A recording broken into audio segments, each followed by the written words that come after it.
want to talk about triggers, what they reveal, what they actually mean. Triggers are your reactions, usually to something very small, but you react in a very big way. That is to say, if someone just stepped on me by mistake, I go off, I take a big log of wood and I hit them on their head. It is not what that person did in that moment. It was something about that encounter has touched something inside me. It can be an unhealed wound, it can be trauma, it can be pain. Most times this comes off as anger. I am angry, but sometimes it's pain. It's something I have not healed.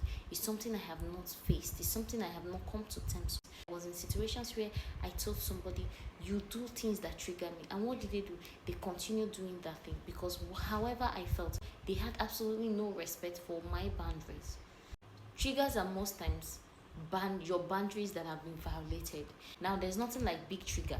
Trigger is usually when somebody hurts you and they say sorry. In your bid to be a good person, you forgive them. I forgive them.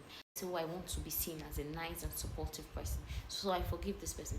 But every time that same person makes a joke, just a simple joke, I scream at them and say, why do you make such a joke? It wasn't the joke. It wasn't the moment. It was the pain of what they've done. I have not processed it. I have not healed from it. Triggers are most times revealing to you what you need to heal. Triggers oftentimes come off as anger, as irritation, screaming, overreaction. It's something very minimal and your reaction is like that of 1,000. Either that person has touched something, that person reminded you of something, that person touched a part of you that has not healed. That person touched something, that person did something that has touched a deep core wound that you're either pretending is fine, that is still causing you pain, that you've not healed from, that you were traumatized. There are ways to mitigate things. When you feel triggered, don't react, because most times that reaction is going to be an overreaction. When you feel that is why self-awareness is very important, because I know myself now. When somebody triggers me, I don't start screaming at them. I just take a step back. Sometimes I take as much as a few hours, cool, watch a movie, do something that totally takes my mind out of it. While that movie is playing, I'm going to say, this person touched me, and I'm going to say, okay, this is a reaction from what happened to you in 1959. It has nothing to do with this person. So I will be gentler when I tell this person, that thing you did, do not do it again, because it's something that hurts me. I've had that boundary crossed sometime in my life, and I do not appreciate you doing this again. Now, if that person goes ahead to do that, knowing fully where that triggers you, you need to cut that person off, because that person is not good for your emotional well-being. That person is constantly going to trigger you, make you look like the bad person. So for you to mitigate how you react to triggers, when you are triggered, acknowledge it. The moment you are able to name your emotion as how helpless, of how sad, of how painful this experience that happened to me in 1959 happened. It's not really about this person at this moment, but it's about that one, because I wasn't allowed to express myself then.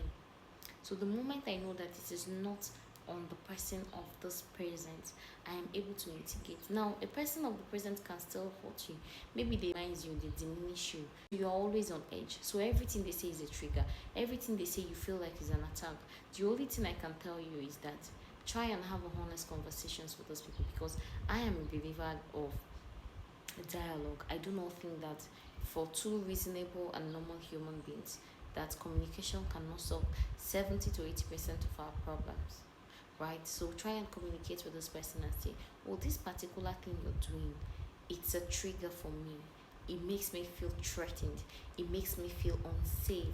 It makes me feel sad. So please, is there a way we can work around this, so that you make the person aware of your predicament? After making them aware of your predicament, they go ahead to still do that. They are doing it on purpose. You do with that whatever you want to do.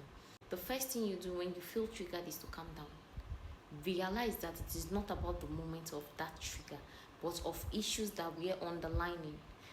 Number two, try to communicate it. Not immediately, because no matter how calm you do it, it will be a flop. So take a step back, watch a movie, play a song, listen to a music.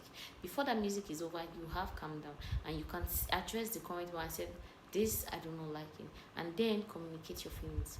Calm down, communicate your feelings. Number three, let them understand and make sure it doesn't happen again. Watch out for patterns. If it keeps repeating, that this person is after your emotional well-being, and whoever is after your emotional well-being is after you. Don't think because they don't hit me they don't abuse me. No, if they are abusing you emotionally, they are also abusing you.